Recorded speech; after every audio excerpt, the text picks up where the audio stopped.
12-13 വയസ്സുള്ള കുട്ടികൾ തൊട്ട് ഏത് പ്രായക്കാരിലും ഇന്ന് ഫാറ്റി ലിവർ കാണുന്നുണ്ട്. നമ്മുടെ ഇടയിൽ ഒരു 10 പേരെ എടുത്തു കഴിഞ്ഞാൽ 3 പേരിലും ഫാറ്റി ലിവർ ഉള്ളതായിട്ടാണ് കണക്കുകൾ പറയുന്നത്. നമ്മുടെ ശരീരത്തോട് ഏറ്റവും കോപ്പറേറ്റ് ചെയ്യുന്നതും നമ്മുടെ ശരീരത്തോട് ഏറ്റവും സ്നേഹമുള്ള ഒരു ഓർഗൻ ലിവറാണ്. എന്താണ് ഫാറ്റി ലിവർ? അപ്പം നമുക്ക് ആദ്യം തന്നെ നമ്മുടെ ജീവിതശൈലിയിലാണ് മാറ്റം വരുത്തേണ്ടത്.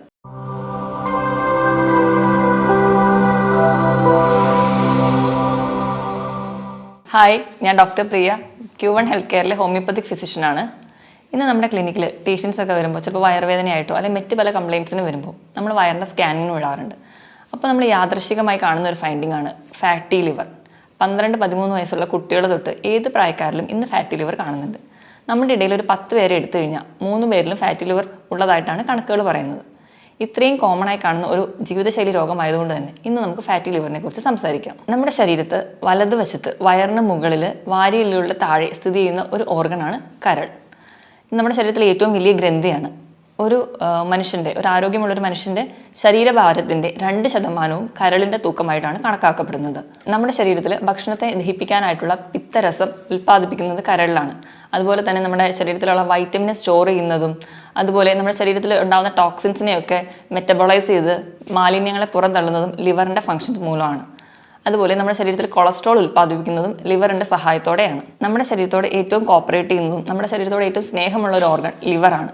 അതെന്തുകൊണ്ടെന്നാൽ നമ്മുടെ ലിവറിന് എന്തെങ്കിലും ചെറിയ ഇൻഫെക്ഷൻസ് ഒക്കെ വന്നു കഴിഞ്ഞാൽ നമ്മൾ ആ ഇൻഫെക്ഷൻസ് മാറ്റിയാൽ ലിവർ തന്നെ സുഖപ്പെടുത്താൻ വേണ്ടി ശ്രമിക്കും. മിക്ക രോഗങ്ങളും ലക്ഷണങ്ങളൊന്നും കൂടാതെ അത് സ്വന്തം തന്നെ ചികിത്സിക്കും.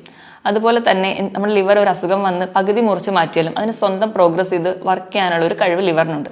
അതുകൊണ്ട് തന്നെയാണ് നമ്മൾ ഇന്ന് ലിവർ ട്രാൻസ്പ്ലാന്റേഷനൊക്കെ സുഖകരമായിട്ട് നടത്തുന്നത്. ഇനി നമുക്ക് വിഷയത്തിലേക്ക് വരാം. എന്താണ് ഫാറ്റി ലിവർ?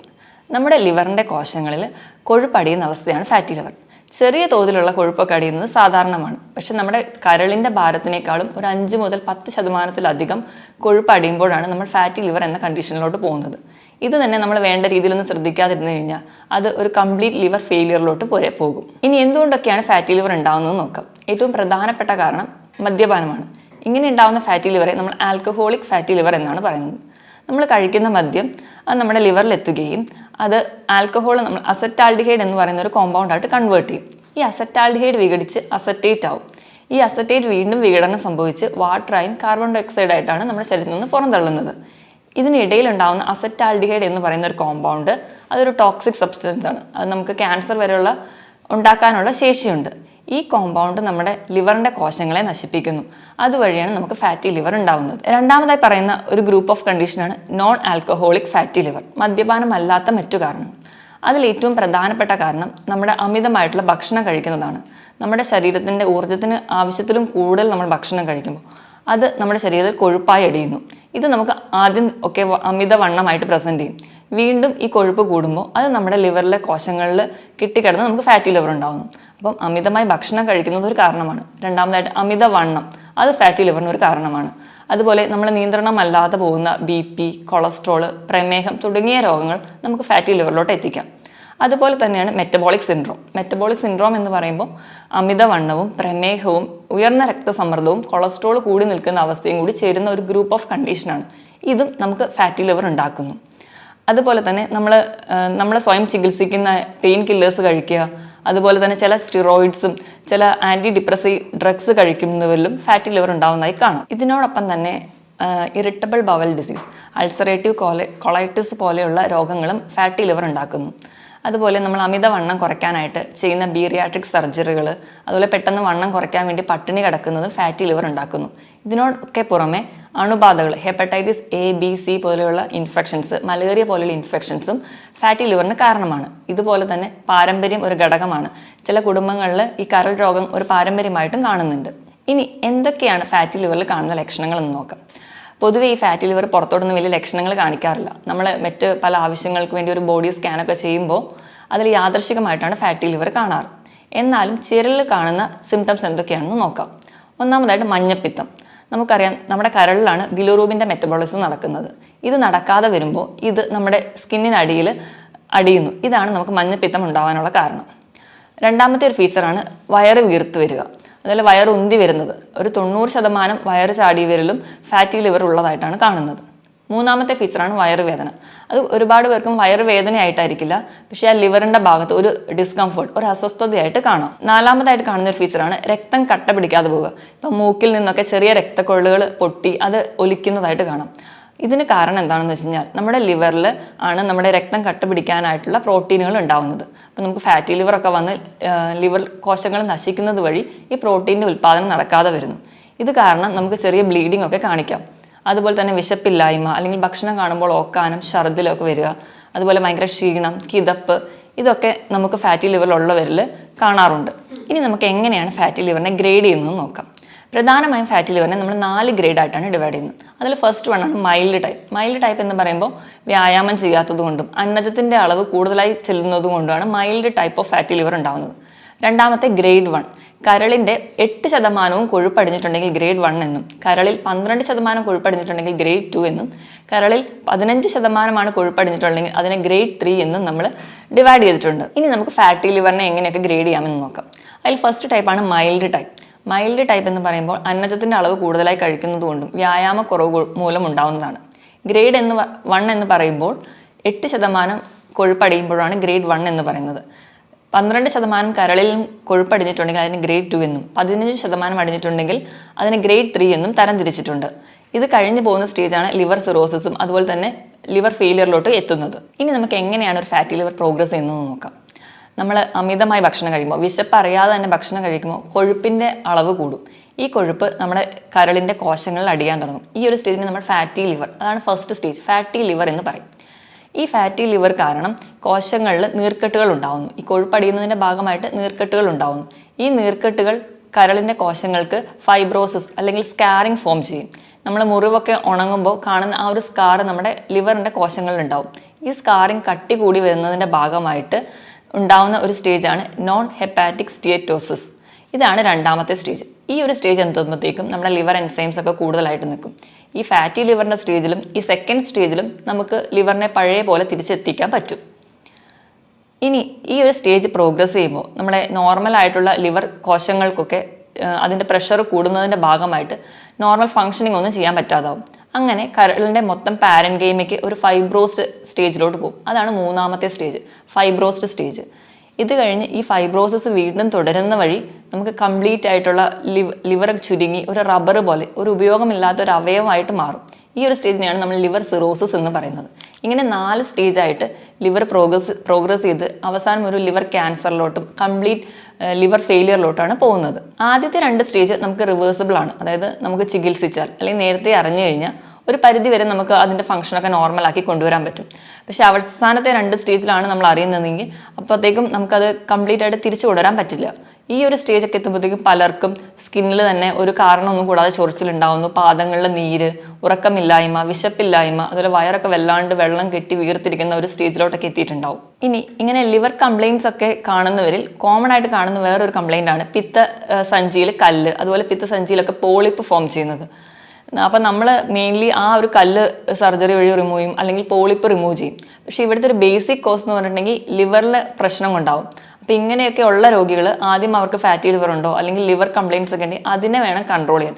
അതിന് വേണ്ടിയിട്ട് വേണം നമ്മുടെ ഡയറ്റും അല്ലെങ്കിൽ നമ്മുടെ എക്സസൈസൊക്കെ ചാർട്ട് ചെയ്യാൻ. ഇനി നമുക്ക് എങ്ങനെയൊക്കെ ഫാറ്റി ലിവർ കണ്ടുപിടിക്കാം എന്നറിയാം. നമ്മൾ പറഞ്ഞ പോലെ നേരത്തെ യാദൃശികമായിട്ടാണ് കാണുന്നത്. അപ്പോൾ ഇങ്ങനത്തെ വയറൊക്കെ വീർത്ത് വരുന്നവരാണെങ്കിലും അല്ലെങ്കിൽ എന്തെങ്കിലും പാരമ്പര്യമായിട്ടുള്ളവർക്കും അല്ലെങ്കിൽ മദ്യപാനികളൊക്കെ ഇടയ്ക്കിടയ്ക്ക് വയറിൻ്റെ സ്കാൻ ചെയ്ത് നോക്കുന്നത് നല്ലതാണ്. വയറിൻ്റെ സ്കാൻ ചെയ്യുമ്പോൾ ആ ലിവറിൻ്റെ സൈസ് കൂടി നിൽക്കുന്നതായിട്ട് കാണാം. രണ്ടാമതായിട്ട് നമുക്ക് ലിവർ ഫംഗ്ഷൻ ടെസ്റ്റ് ചെയ്യാം. അപ്പം നമുക്കൊരു ഹെപ്പാറ്റിക് സ്റ്റേജിലൊക്കെയാണ് നിൽക്കുന്നതെങ്കിൽ ലിവർ എൻസൈംസ് ആയിട്ടുള്ള SGOT, SGPT-ൻ്റെയൊക്കെ വാല്യൂ കൂടുതലായിട്ട് നിൽക്കുന്നത് കാണാം. മൂന്നാമതായിട്ട് നമുക്ക് എന്തെങ്കിലും എൻഡോസ്കോപ്പികൾ ചെയ്യാം. എൻഡോസ്കോപ്പി ചെയ്യുന്നത് വഴി നമുക്ക് വേറെ എന്തെങ്കിലും കോംപ്ലിക്കേഷൻസിലോട്ട് ഈ ഫാറ്റി ലിവർ എത്തിയോ എന്നറിയാം. ഈ ഫാറ്റി ലിവർ ആണ് എന്ന് ഉറപ്പിക്കാൻ വേണ്ടി നമ്മൾ ചെയ്യുന്നതാണ് ബയോപ്സി. പക്ഷേ ബയോപ്സി എപ്പോഴും നമ്മൾ ചെയ്യാറില്ല. വേറെ ഒരു കോംപ്ലിക്കേഷൻസ് ഒക്കെ എന്തെങ്കിലും ഉണ്ടെങ്കിലോ അല്ലെങ്കിൽ വേറെ ഒരു കണ്ടീഷൻ സസ്പെക്ട് ചെയ്യുന്ന ഒരു കേസിൽ മാത്രമേ നമ്മൾ ബയോപ്സിക്ക് വിടാറുള്ളൂ. അല്ലെങ്കിൽ ബയോപ്സി കൊണ്ട് ഒരുപാട് പാർശ്വഫലങ്ങൾ ഉണ്ടാകുന്നത് കൊണ്ടാണ് കോമൺ ആയിട്ട് അങ്ങ് ബയോപ്സി ചെയ്യാത്തത്. ഇനി നമുക്ക് എങ്ങനെയൊക്കെയാണ് ഫാറ്റി ലിവറിനെ മാനേജ് ചെയ്യാൻ നോക്കാം. പൊതുവേ നമ്മൾ ഇന്ത്യക്കാർക്ക് ഈ ലിവറിൻ്റെ ആരോഗ്യം കുറച്ച് കുറവാണ്. അതോടൊപ്പം തന്നെ തെറ്റായ ഭക്ഷണ രീതിയും ചിട്ടയില്ലാത്ത ജീവിതശൈലിയാണ് നമുക്ക് ഇങ്ങനെ ഫാറ്റി ലിവർ അല്ലെങ്കിൽ മറ്റ് ലിവർ രോഗങ്ങളോ ഉണ്ടാക്കുന്നത്. അപ്പോൾ നമുക്ക് ആദ്യം തന്നെ നമ്മുടെ ജീവിതശൈലിയിലാണ് മാറ്റം വരുത്തേണ്ടത്. അപ്പോൾ ഒന്നാമതായിട്ട് ഇപ്പോൾ നമുക്ക് ഫാറ്റി ലിവർ ഉണ്ട് എന്ന് അറിഞ്ഞു കഴിഞ്ഞാൽ നമ്മൾ സ്വയം ചികിത്സിക്കാതെ ഇരിക്കുകയാണ് ചെയ്യേണ്ടത്. നമ്മൾ എത്രയും പെട്ടെന്ന് ഒരു ഫിസിഷ്യനെ കാണുക. അപ്പം അവർ പറയുന്ന രീതിയിൽ നമ്മുടെ ഫുഡും അല്ലെങ്കിൽ നമ്മുടെ വ്യായാമമൊക്കെ ചിട്ടയാക്കുക. അതുവഴി നമുക്കൊരു പരിധി വരെ ഈ ലിവർ കംപ്ലയിൻസ് ഒക്കെ പ്രോഗ്രസ് ചെയ്യുന്നത് തടയാൻ പറ്റും. രണ്ടാമതായിട്ട് നമ്മൾ ആവശ്യമില്ലാതെ മരുന്ന് കഴിക്കുക. അപ്പോൾ എന്തെങ്കിലും ചെറിയ പെയിനൊക്കെ വരുമ്പോഴും നമ്മൾ ഡോക്ടറെ ഒന്നും കാണാതെ സ്വന്തമായിട്ട് പെയിൻ കില്ലേഴ്സ് കഴിക്കുന്നവരിൽ ലിവർ കംപ്ലയിൻസ് കൂടുതലായിട്ട് നിൽക്കുന്നത് കാണാം.